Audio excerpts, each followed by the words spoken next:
Alison, Alison, tiis na lang ha. Makakalis lang tayo dito. Dadalhin kita sa ospital ha. Ano, labas mo naman si Mami sa kulungan? Eh, hindi ko na pala kailangan si Gary. Ikaw na lang talaga tatawagan ko para sa mga kailangan ko pagawa. O, ganito ha. Pag nakuha ko yung pera ko, makukuha mo yung parte mo. Diba? At pag nakalabas kami ng bansa, makakuha ka rin ng bonus. Kamusta yung sasakyan namin papuntang Taiwan? Nahanda mo na? Ay, yung mga papeles namin papuntang Amerika. O, ganito. Si Mami, dali mo dun sa lugar na pinag-usapan natin. Ha?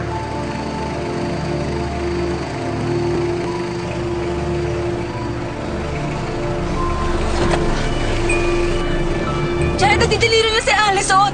Nadideliro niya yung kapatid mo! Ayusin mo yan! Ano ka ba? Come here. Baba! Baba! Baba! Jared! Kung gagalaw. Amin na yan! Amin na! Asan si Luisa? Amin na! Bakit si Luisa? Ivan!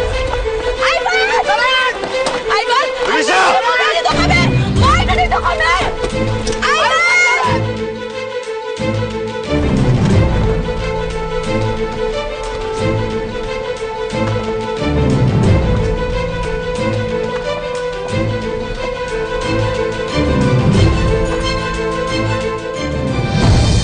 Nasaan na?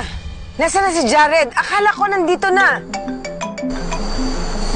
Hello, pare. Nasaan ka na? Nandito na kami. David, hinahabol ako ng mga pulis. Umalis na kayo dyan!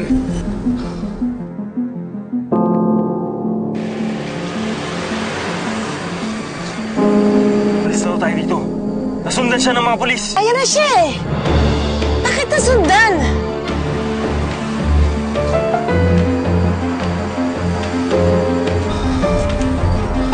Janet naman, maawa ka naman sa kapatid mo. Tinamnam mo kung ano nangyayari kay Alison, no? Maawa ka naman sa amin. Pakawala mo naman kami.